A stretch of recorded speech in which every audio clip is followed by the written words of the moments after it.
So, welcome everyone. And for those of us, I think only Rick is joining for the first time. So, welcome, Rick. Good to have you.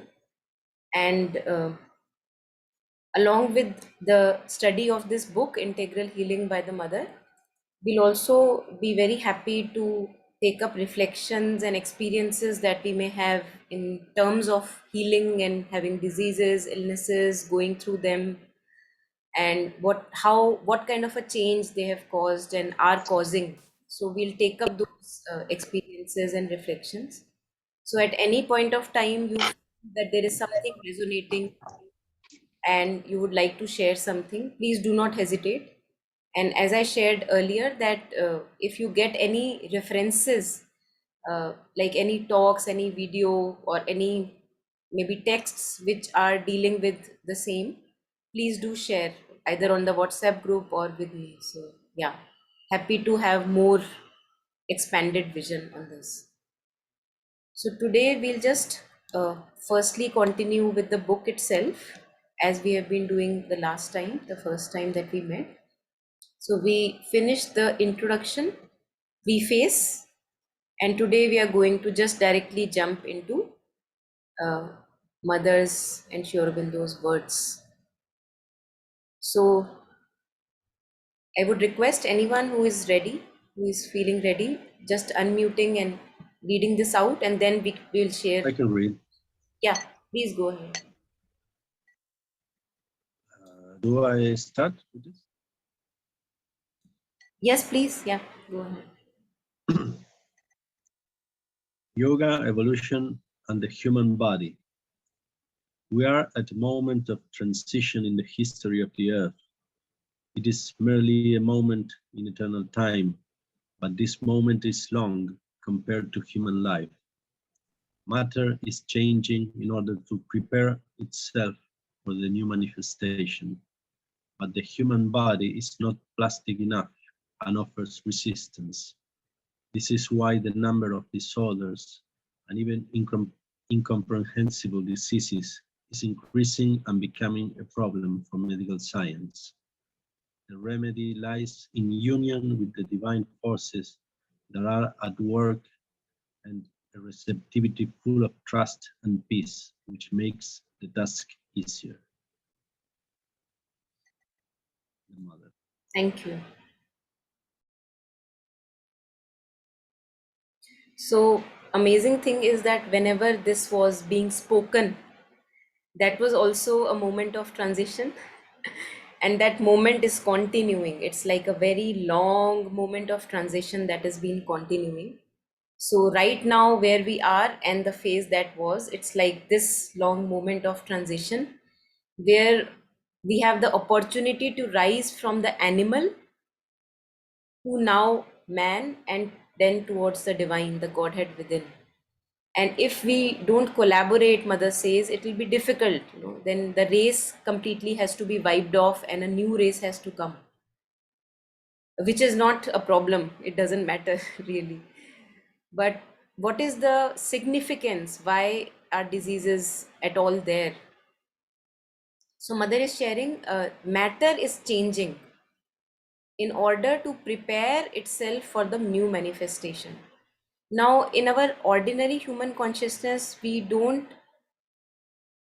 reach this stage that I reflect upon, oh, my matter is changing or wants to change, because we are so entangled in our thoughts and emotions, because there's hardly any time that we go there. But for those of us who have now had the older life enough and feel ready to reflect upon this is something very interesting, very, even science is opening up new frontiers in this aspect. Matter is changing in order to prepare itself for the new manifestation. That each cell of the body knows its divinity, becomes conscious of its divinity, and even immortality. Not only divinity, but along with that comes immortality. But right now, the way I live is a way that, if I become immortal, it will be a trouble. you know so if a asura or a rakshas becomes immortal, it is a trouble for the people living around. So thank God that we are not immortals at this moment. Because the more we align ourselves with the psychic, as mother says, and further realizations, the spiritual realization, then I have the possibility that now I can be immortal, because I have something to offer to the world and existence. Otherwise, better for me to drop the body dead. It may sound harsh, but that's how it is. But the human body, now the matter is getting ready, the divinity is evolving out of the matter, but the human body is not plastic enough and offers resistance. Now, this is seen whenever we have a disease or an accident. Mother says that any accident that happens in our life, it is to make us conscious of something. Now, either I can take it in this respect that, oh, something fell from my hand, it means I was just lost in thoughts, so I arrange myself within. Or I say, why me? Why does this keep happening to me? That is another attitude that I can take. So matter is ready, it wants to give me signals, but am I ready? Usually I see that I'm offering resistance. I don't want to change. And that brings a lot of suffering. When we fall into this victim consciousness, it brings a lot of suffering. So I prolong my suffering along with the disease when I fall there. This is why a number of disorders and even incomprehensible diseases is increasing. Now, I remember when I was diagnosed with cancer, it was like, maybe once in a blue that you hear, oh, somebody has developed cancer. But after that, it's like exponential increase. Every second person is being diagnosed with cancer. So something must be there, with as if we are getting knocks on our door and we are not understanding why the knocks are there. Every second person, how is this possible? Now we can say that pesticides and other contamination is increasing. That's okay, that's one thing. But along with that, there is also something else that is being put into our uh, front, like we have to wake up to it. So this is why the number of disorders and even incomprehensible diseases is increasing and becoming a problem for medical science. If you go, I pray that no one goes to the hospital, but from time to time we have to go. And if we have a visit in the hospital, I lately had because of a relative, uh, one really feels, first of all, sad at the situation, especially in India. I don't know how the situation is outside. And the other thing is, one feels grateful when one comes back home, that I am in a very fortunate situation. I have a body which is functional, no matter how relatively diseased I may be. But still, there is a body which is functional and I can, go about day-to-day activities. So it's really a trouble for even the doctors and medical staff and all of us if we refuse to listen to the signals and only depend on the outer cures. It's a trouble. So I feel along with that, it's a social responsibility as a human being to take care of my own consciousness. What is the signal that disease is given me? Why to become a trouble for the mankind and the whole of the planet? Yeah, so please, anyone, anything here? So in addition, that's meaningful to me, and I too feel an increase in the prevalence of cancer in those around me generally. But the second sentence of this one is meaningful to me also. It is merely a moment in eternal time, but this moment is long compared to human life. I'm just delighted to see that in words from the mother. I've been feeling an impatience, as a human impatience, about the transition, the transformation, and the words of the mother and of Sri Aurobindo from time to time say, you're in the moment. This is happening now. You've incarnated to be part of the transition. And I go in my human self, I go, oh, but what do you mean? They wrote this 50 years ago.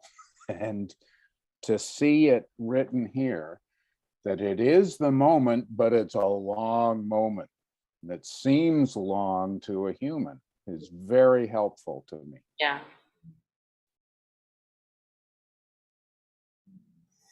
Yeah. Yes.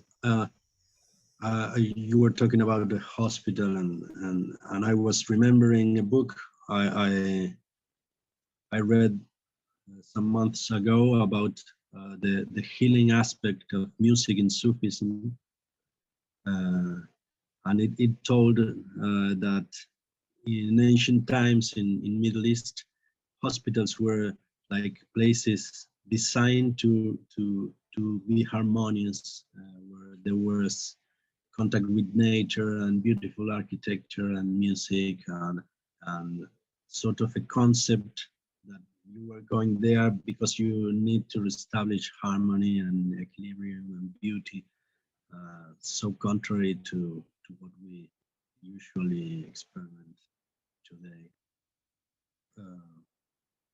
And it was very interesting what he said.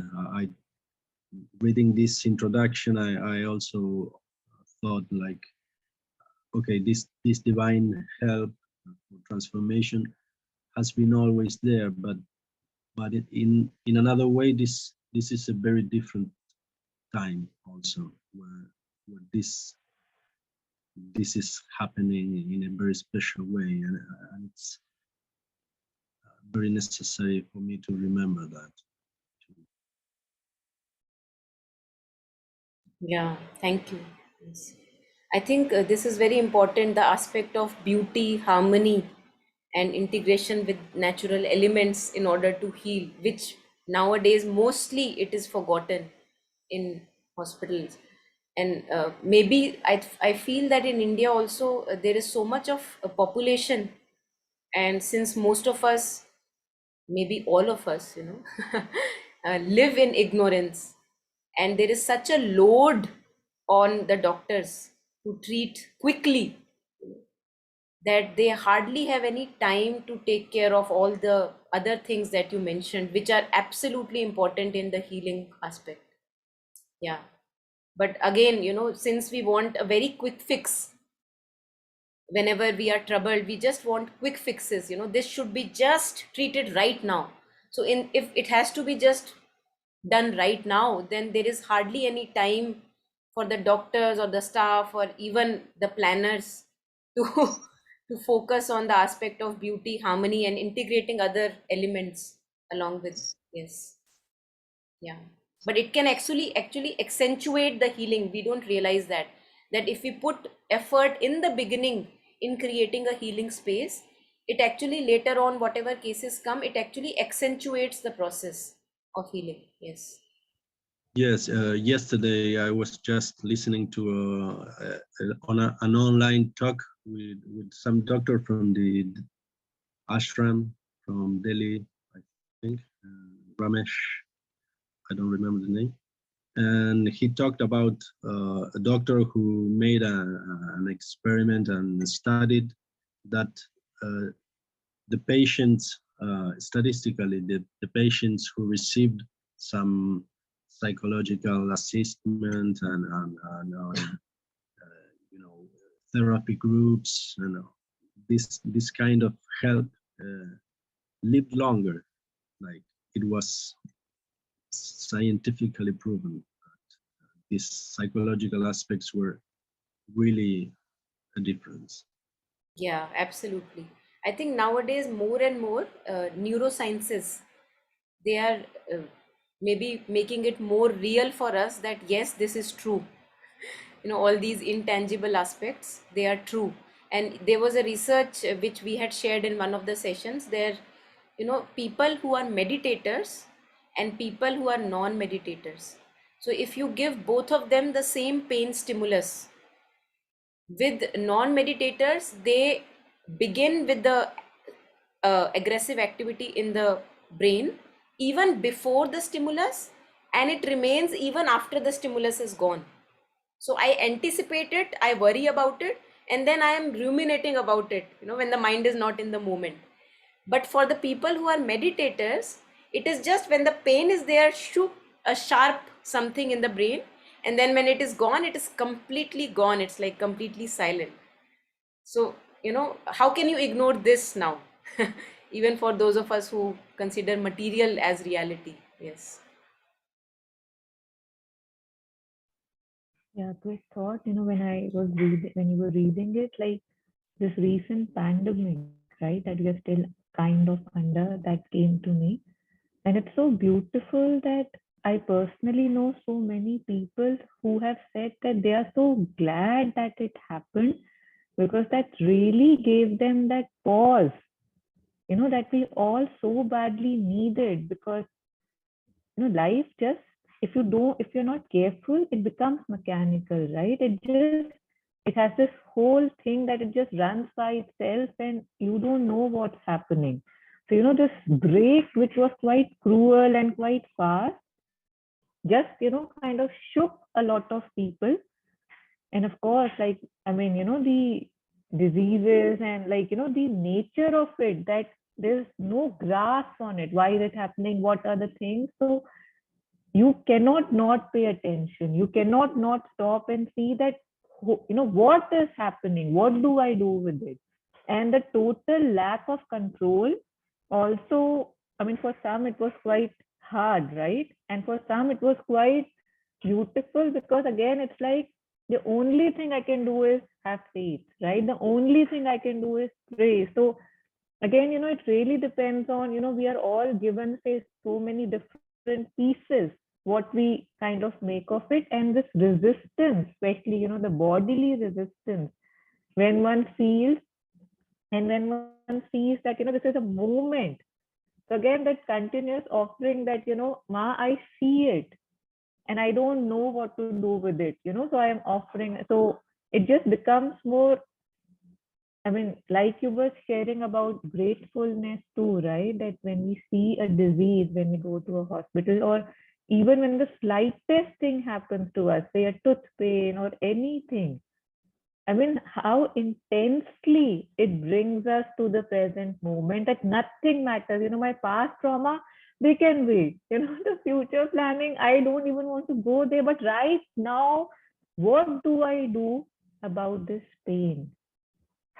And if that can be, kind of present when everything is fine, how much capability we have to go towards the divine. And I think mother says, right, that how badly do you crave for him, right? Like, do you, like, say your child is late from school, kind of an example, the way you kind of think that, oh my God, where is, that thing in your heart? Do you feel that for the divine? So we need to kind of question that and bring it again and again in front. Yeah, thank you. Yeah, absolutely. I think this is very interesting to observe, and all of us, I'm sure, have enough experiences that pain or any intensity of suffering, it does ingather our consciousness, as you were sharing. That then I can't ruminate over the past or worry about the future, because I'm so much grappling with the present situation. So it brings all the threads of consciousness to the present moment, and if only one can use it and make a part of that daily life, the ingathered state. Yes.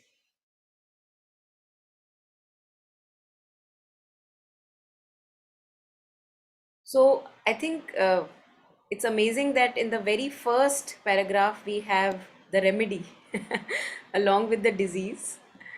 We have the remedy for those of us who are interested in the remedy, because many a times we also take a lot of rasa in, or juice, we have the juice of suffering, so we are not able to drop it as well. But those of us who have suffered enough and would want something changed in their life, the remedy lies in union with the divine forces that are at work, and a receptivity full of trust and peace, which makes the task easier. So if we don't want a complicated task at hand, if we want to make it simpler and also progressive, collaborate, collaborate. And for many a times, it may appear very theoretical, this passage, that what are the divine forces? How can I collaborate? for somebody who's maybe not familiar with the words. But very simply speaking, it is that learn to progress. As Mother says, that the other name for the divine is moving towards perfection and progress.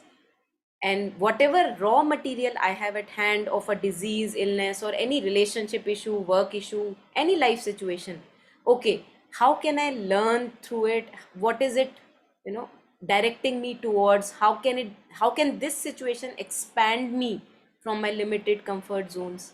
If I take it in that sense, then nothing can stop us.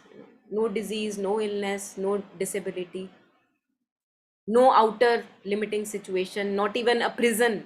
Alipur jail, we have example of Sri Aurobindo himself, that one may complain being in a jail or have the humor and progress through it, like he did.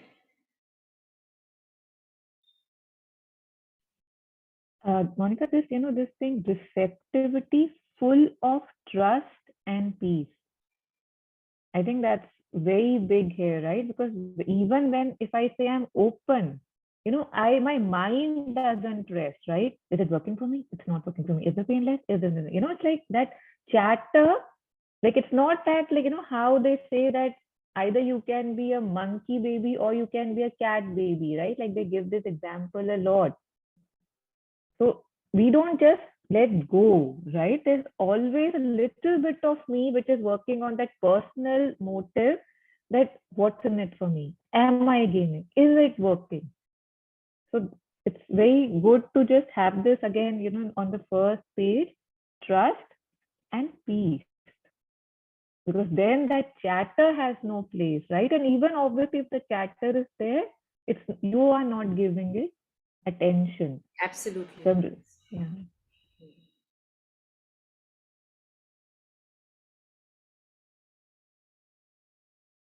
I think also, what just adding on to what you were touching upon, that one has to really lose trust in one's own ideas and opinions. Whatever images I have in the head, they are the ones, they must be followed on. And if they are not being followed on, then I begin to doubt the divine, and not trust the divine, and doubt that what is happening with me. So once I really have suffered enough because of my believing in my own ideas, opinions, dogmas, rigidities, then I think there is a possibility that, as you said, that even that chatter may be there, but I would not be believing in it. So there would be a loose grip from that chatter. That chatter would not be able to grip me. And that's very important. Good that you touched it, because these ego patterns, the patterns of thinking, in we all have these patterns of thinking, about the other person, about myself, about any life situation. These are running for a long, long time. They are running even beyond this life. So before they completely vanish, we have a long way to go. So it's a very big blessing that if I have a little bit of a distance from that chatter, I am able to see the chatter, that it is there, but I don't want to now believe in it, and I want to be open and receptive to whatever life has in store for me. Then, as Mother says, the life unfolds in ways which we can't imagine. And now again, when we say in ways which we can't imagine, the mind again imagines that kuch to badhiya hone wala hai, something beautiful.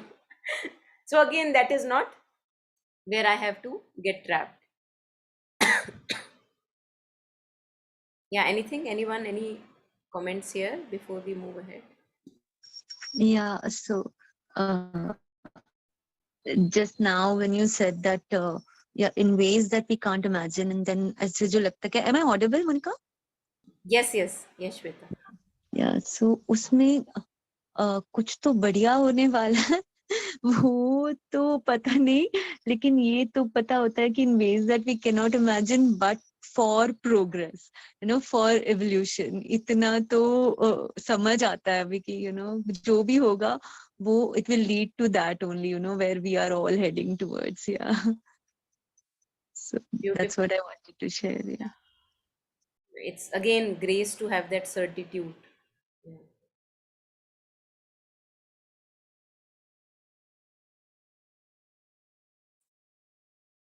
So the need for a new consciousness. Yeah, anyone who feels ready, maybe we can do it in pieces. Yeah, maybe the first half and then the second one.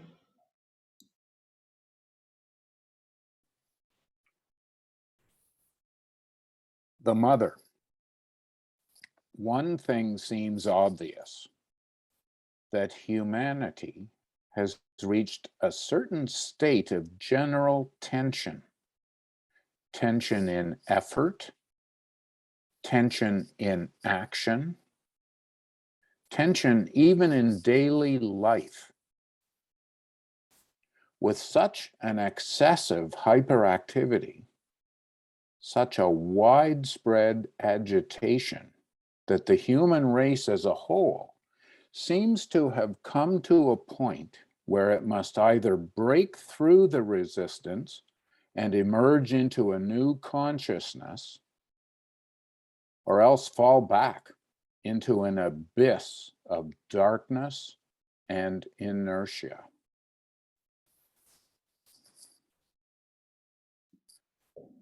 Shall I continue Um, or stop there? I I'll think why stop. not? Yeah, you can continue. I think it will be nice to read the next one also. Yeah, then we can reflect together.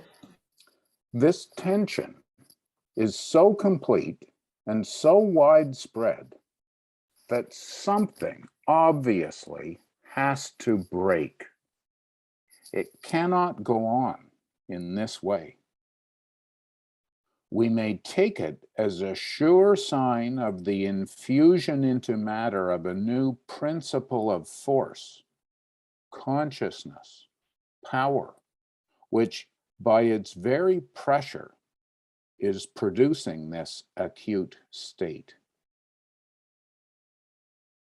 Outwardly, we could expect the old methods used by nature when she wants to bring about an upheaval. But there is a new characteristic, which of course is only visible in an elite. But even this elite is fairly widespread. It is not localized at one point, at one place in the world. We find traces of it in all countries, all over the world. The will to find a new, higher, progressive solution, an effort to rise toward a vaster, more comprehensive perfection.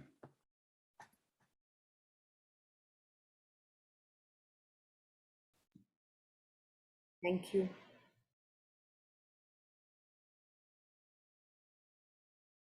When you were reading the first half, uh, I don't know if it is related or not, kind of a visual, a very linear visual, not like a multi-dimensional, in the sense that imagine that you are pulling a rope and maybe there is a opening in the wall from where you are pulling the rope for some purpose. I may have to use the rope for a purpose, and I am pulling and pulling and pulling. So far it was coming, but now it has just stopped coming. So I am pulling it, but it stopped coming, and it's like a lot of stress and resistance and tension at that point where it is attached to the wall. Now at this point where mother is creating this picture, that there is a tension, it's an excessive tension, and this is how in science we talk about tension, that like you're stretched, from that side and this side. And now at this point when I'm pulling and there is no further rope coming out of that wall, two things can happen, mother says. Either that breaks because there is no further inside the wall anything that can come out, either it breaks, or if I really pull harder, then it immediately gives rise to something like a long stretch of rope, maybe which was entangled somewhere, which now comes to my hand. So so something new has to arise. Or either mother says we fall, so if that breaks, I may just drop down into inertia and back to the inconscience and ignorance, darkness of life, no further emergence. But I feel that somehow, I don't know, and please share, how do you feel? I feel that that's Uh, I don't think that's going to happen. I may be wrong, but I feel that, as in the second paragraph, Mother shares that there are traces of this new elite or new consciousness everywhere along around the world and beyond. uh, it's hard to imagine that that would happen, that we'll fall back into darkness and inertia, but again, anything can happen. So but I am very hopeful that with whatever little attempts that we are making in our lives, no matter in which country we are, wanting to progress further with whatever we are given, wanting to achieve perfection, wanting to expand in the mind, in the heart, there is, along with a lot of darkness, I feel there is also a lot of hope. Yeah.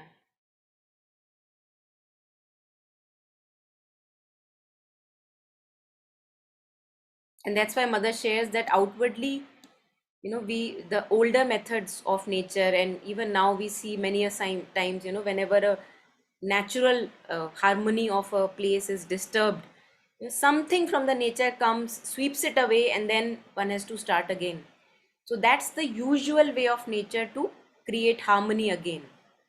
That, like, take a Kali Roop and Durga Roop and just kind of, restart again.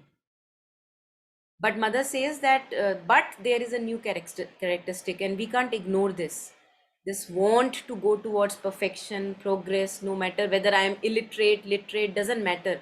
This spark we see everywhere.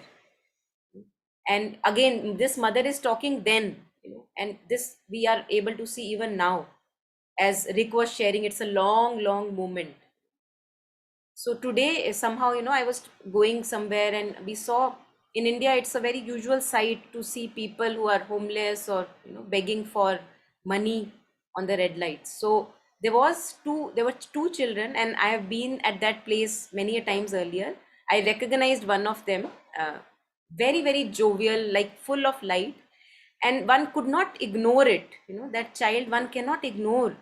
And it's amazing, when I was just, after interacting with the child, when I was crossing that red light, I said, this is the psychic being. You could not ignore that light in his eyes. And if those people are given chances, those children are given chances of perfecting in a particular way, channelizing energies in particular way, this is where all that energy can go.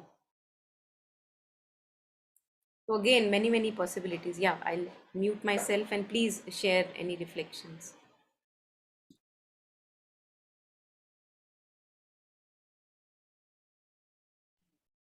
I think one thing that came to me is, what battle am I fighting? Like, yes, there are tensions. Yes, there are challenges. Yes, that I have to stand against myself, right? To fight my own patterns, but towards what, right? Like tension and effort, but that effort is towards what? Tension and action, but because if if all my tension is just towards making this life more comfortable, or like some title, some position, some accomplishments, possessions, then it's such a waste of that tension. Like you would discuss, in that example, that pull of the rope, what is it working towards? What will it get me? I think that is something that I must again and again see, right? How they say, choose your battles. So even if I'm failing, what is it that I'm failing at? Because failure can be beautiful, right? But if it's leading to something, I mean, at least the fight that is there. And again, I mean, I don't know why it's again coming to me. Again, the situation in Corona, right? Some people got too negative, right? That I've lost everything and now nothing is there. While others felt that, oh my God, the things that I was thinking are too important were not really that important, right? Life and presence and something so small like being able to get out of my house. you know it's like those small things. When that gratefulness increases, you start valuing, or maybe obviously you can go back into inertia and stop forgetting that value too. So at least in the first para, that thing was there. And example, I think one other thing can happen: the wall can break, right? And then you can just see the whole thing that what was I pulling, what was I pushing, and there it is. So yeah, thank you. I like so much this also about the tension. I was thinking that in the instruments, you need certain tension in the strings, yes, in order to make music. If they are really loose, you cannot make music. But if they are super, uh, if they have too much tension, you can break them. Yes, when you are like try. So it have to be really mastering this, no? So it's the same in life with our daily practice, and it's beautiful. But about the perfection, also, I am like always questioning, because what is perfection? So, like Seitaru, I mean, perfection is to have a degree and to go and be success and these kind of things. If I will put there the perfection, or what is perfection for me? I mean, first we have to find out what is this perfection, and not to place it maybe in outside successes. Yes. So this is always like a question that I like to bring to myself. Yeah, beautiful. Yes. One of the verses we were reading in on Thursday sessions where we discuss a bit of Buddhism, one of the verses which was coming again and again was the supreme sign of accomplishment. No, the supreme uh, accomplishment. So, since we were talking of perfection, the supreme accomplishment is a continuing decrease of disturbing emotions. So I think that's a very good indicator, as you were talking about, the inner indicator. How can I know what's happening inside? It's a beautiful thing to notice. That if we are on the path, that how often I am being swayed by anger, jealousy, emotion, all other negative, disturbing emotions, greed, lust, desire, because these are the ones which like make a very strong movement in the being. So to be, and why I think it's very good that they make a strong movement in the being, because that is how I know they do not belong to my inherent nature. So all these disturbing emotions, there is a purpose to them being called negative or disturbing emotions, because they don't belong to our true self. And that is why mother says that desire doesn't belong to you. So do not say my desire. You are picking it out. It's something external. Anger, again, something external. So mother says that know all these elements as something you are picking out from somewhere. Greed can come, when we go to malls or shopping areas. Greed comes, like it like comes from outside, and it disturbs us, it makes us restless. So this is the sign of, one of the signs they were sharing, that a sign of perfection or accomplishment, that there is any little true realization in the being, is a decrease of disturbing emotions, and also a continuing decrease of wishes and wants. So something which we can reflect upon, in our own journey.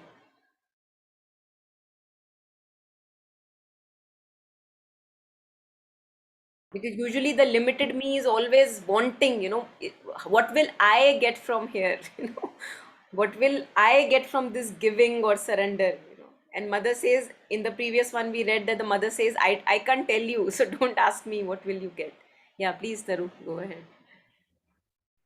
Yeah, but that thing from Sri Aurobindo, that may thy will be done and not mine. I don't know if it's mother or Sri, but how I think I shared with you before that how that word not mine, I had some personal conflict with me. I was like, I was so okay saying may thy will be done, but when it came to not mine, I was like, why is this needed, right?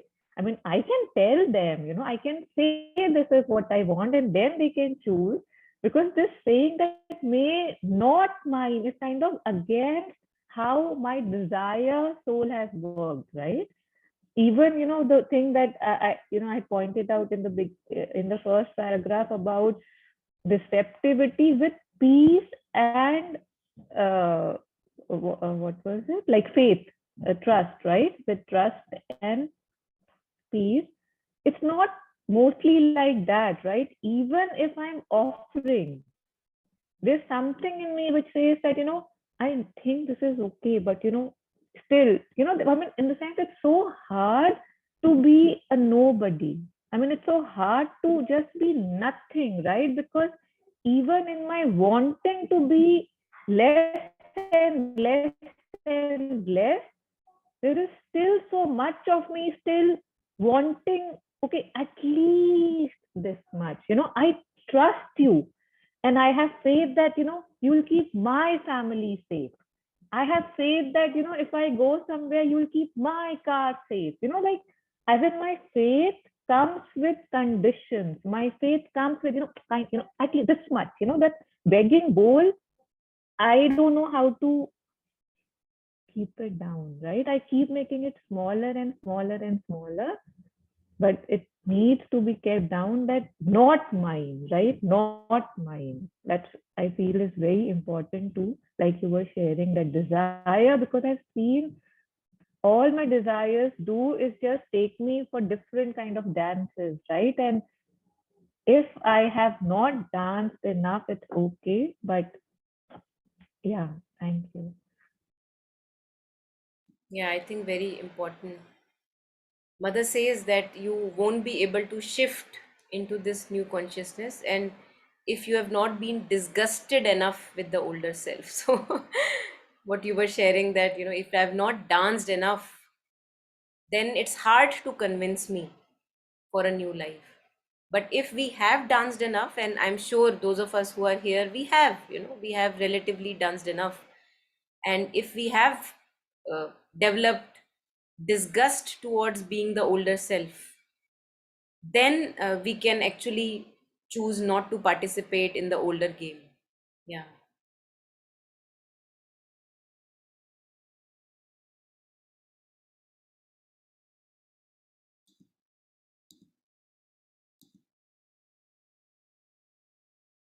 So I think this the last one also calls, uh, at least to me, some attention. It is not first of all, it's not localized at one point. We see it happening everywhere, and then she shares what is the thing which is everywhere: the will to find a new, higher, progressive solution. And we see it happening in even technicalities. Technology is advancing, like we have send a satellite to sun now, it's circling the sun. So much of heat it's able to take kind of care of, and yet not melting, yet still alive and sending pictures. So again, to find a new, higher, progressive, so even not in the inner field of perfection, but also outward perfection, we see that happening. An effort to rise towards a vaster and more comprehensive perfection. So not only within me, because this will happen parallelly. If any change is happening inwardly, it is impossible that we do not see the implications of it outwardly. And if I still blame the outer conditions, then it means the inner shift has not yet happened. It's just theory in my head that it has happened. So I think, along with wanting beauty and harmony in myself, and wanting to dissociate from the disturbing elements, not knowing them as my nature, along with that, I also see that my relationships change. My workplace changes. Because if that is not changing, then what is the point of the inner change?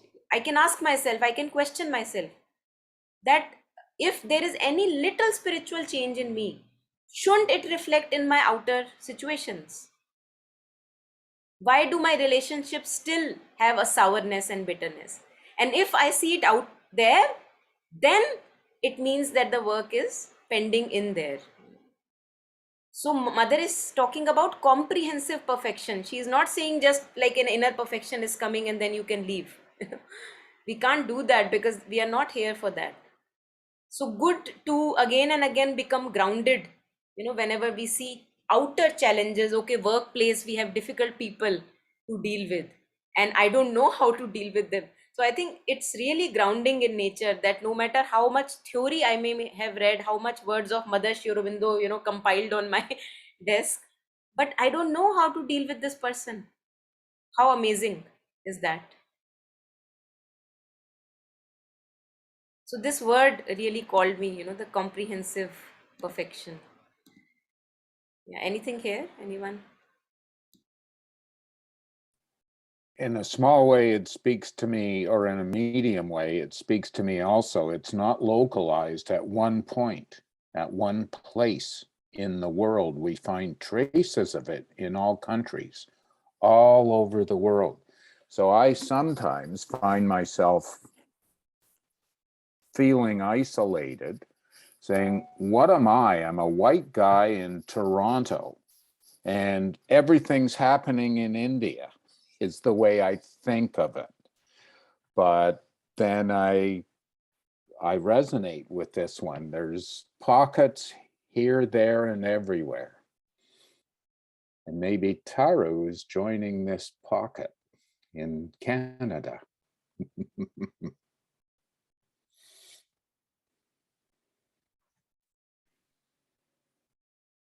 Yeah, one thing about this is like, because something in me is always looking for excuses, right?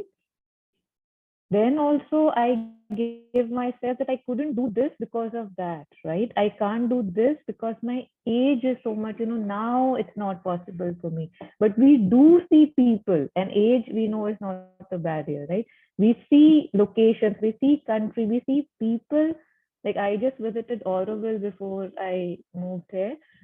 It's not about where you are, it's about what you are doing with what you are receiving, right? Like how I was reading the Sunlit Path yesterday. I don't remember the exact quote, but Mother said that you are breathing in that divine love, right? You are in that divine love, and yet you are so far from it. Like, not her exact words, but to recognize that it's everywhere.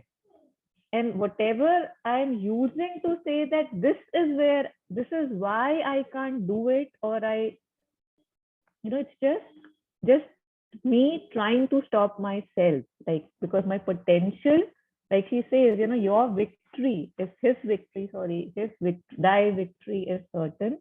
So just keeping that again and again in the thing that, okay, I am facing this resistance, I'm not able to, kind of move it, but I know that it's a phase, and offering it, and with Mother's light, and you, before you know it, like you were saying, like something changes, right? Something changes. Like, there's so many conflicts you're having with somebody, and suddenly you step back. That's fine, I don't want anything.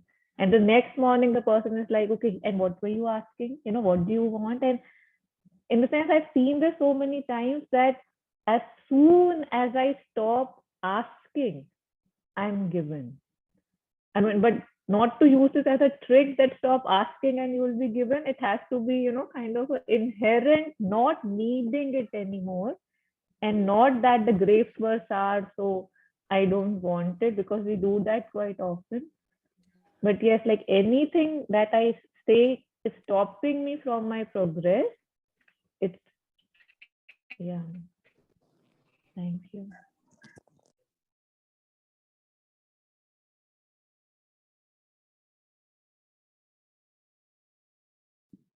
One thing why I don't stop looking outside, whether it's on the spiritual path or anywhere, on material, in the material world, why I don't stop looking is that I'm still enchanted by the outer people and situations and things. And we ignore this enchantment. Everything appears so glittery, as if I go there, it's going to add on something to me. And if I am not there, it's going to subtract something from me. And it just tells me that I just have to ingather myself, because as long as I am still enchanted by the material world, the true surrender, I'm really really far away. Because why will I be enchanted? I will only be enchanted when I have not found the treasure within. I think it's a very important reflection to do in the daily life. The moment I become enchanted by certain something, no, I have to reflect that why am I not having solace within me? And we will see that there is a very long journey within which is pending, which I am ignoring in order to find something from the outer, either people, situations, even so-called spiritual places. Because I have this idea in mind that that is going to add on something to me. And the very essence that we are, nothing can be added, nothing can be subtracted. So it just tells me that I will continue to ask if I have not touched the treasure within. So I think it's a very good point for me. I reflected, personally a lot, that whenever I am getting enchanted by somebody, somebody, something outer, that if I go there, there things are going to be different. It means that my task here is lying pending. Why am I not attending that? Who stops me? There is so much of time we have. I really doubt that we don't have time. But why do we not attend the task within? And only the person who has started to touch the space within, which is full of gold, now he will say, no, no, no enchantment required. I know that that cannot add on something to me. And hence, now this part of surrender comes, that whatever I will do for any situation, any person, or any workplace, that will be in a complete self-giving, because I have totally gotten disenchanted that this world cannot give me anything which is worth getting. Now self-giving starts. And mother says that each one of us has very peculiar combination of characteristics and skills and talents and abilities in which we can give ourselves to the world, if only we can stop begging.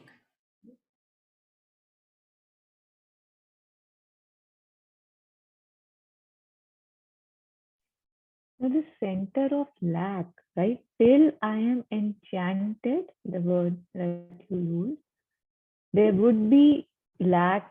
I mean, that means I accept I lack, right? And that is why I feel that ABC would complete me. And I remember, Acharya Prashant, he's an Indian mystic. And, there was a talk I heard. The title was that the race was won by the one who did not run. I mean, I know it's nothing new. I mean, and still it is that if I know that I'm already complete, like if I'm totally here, then it's like a play, right? That, okay, I can see it, but I know that it's not adding to me. It's just, yeah, I'm okay. It's like I'm juggling and stuff. And yes, I'm a happy clown. I am here. So this disenchantment kind of, it had a direct connection with that, the operating from a lack, or operating that, yes, I'm already a winner and now, oh, I have to run. Okay, I'll run. And that running will be running with joy, right? It wouldn't be that I want to come first and I, want to break all records. I just run because I love to run. And I have a choice not to run, but I choose to run for the joy of running. And also, this, along with this feeling of this otherness, the sense of lack that you shared, as long as I know myself as the body and the other is ending there, here I start, because this is where my body is starting, here the other person is starting, and there is no connection between you and me. So if you get to be in certain good place or location, or workplace, getting good relationship, good money, then I will only be jealous. I think this is again something which Buddhism, for me, it has been a great help. in that sense, because there they say rejoice in others' happiness. So if somebody is getting what you really eyed upon, you can rejoice in that happiness, that wow, how good he would be feeling that he has now that fulfillment. And Sri Aurobindo amazingly also talks about this fulfillment when he talks about, I was sharing last time, in Isha Upanishad, he talks about Devadatta and Harishchandra. So Harishchandra is getting all the material success which Devadatta had wanted one point of time. Now, how can you ask Devadatta to be happy about Harishchandra? Because I don't have that. This again sense of lag that you were talking of. So now he says shift the consciousness. He says, when I am rejoicing in Harishchandra's happiness, I am actually not rejoicing in some other's happiness. I am knowing myself as the true self which is present in Harishchandra, which is also present in me. And who is rejoicing through Harishchandra? Me, of course. The true self, the divine. How amazing is that? I mean, it really gave me goosebumps, when it shifted something. That why should I rejoice in somebody's happiness? So this is why I should, and why I would be able to do that. When I will be able to do that, when I become conscious of ill will in me. And this ill will is very subtle. It could be a very disappointing kind of a mood that, somebody got something, really something that you wanted, and now you're feeling disappointed. And the moment you become conscious of that disappointment, you immediately shift that consciousness and you become rejoicing in others' happiness or whatever.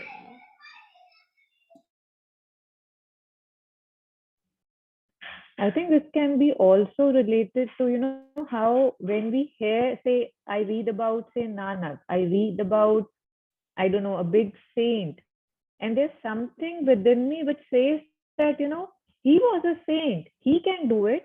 This does not apply to me, right? Like, I immediately distance myself that there's too much greatness there. And I, being the low life that I am, or I would not use that word, like being the limited being that I am, that is beyond me. So, when I see you tall, I feel small, right? I mean, that's what I can do.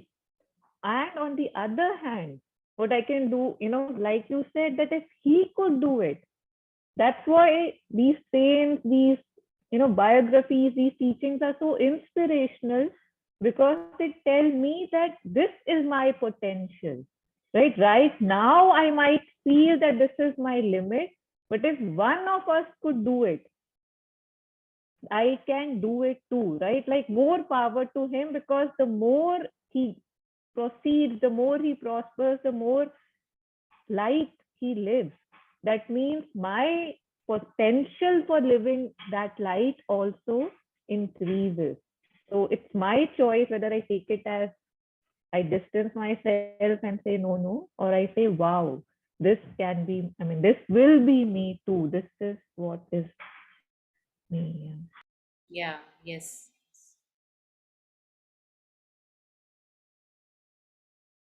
And when, along with this, we also feel expansion. Whenever we are able to rejoice, rather than if we become conscious of any disappointment or mood swing, or if somebody has got something, why have I not got something, this sense of lack. The moment I become conscious of this, I expand when I shift my consciousness in saying that I am the one who is rejoicing in that person. So Sri Aurobindo says that look at how much of happiness you will be able to get if you don't operate from the sense of lack.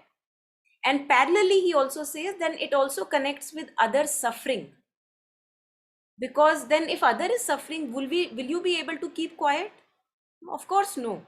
So you will take a stand in compassion. That if my friend is suffering over there, I am the one who is suffering through him.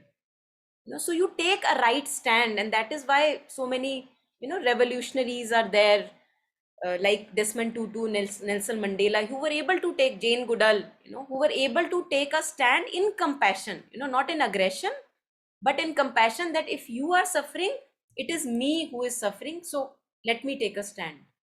It connects all of us.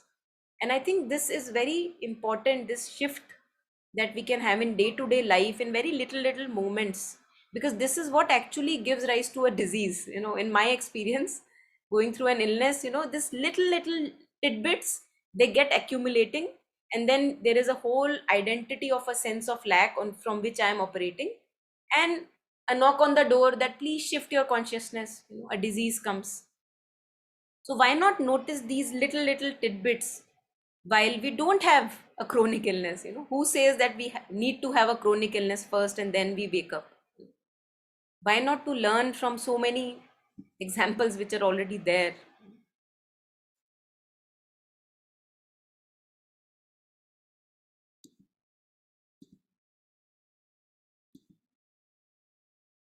So shall we take this last one? Is it okay? Yeah? Or ending here is also okay, whatever you say.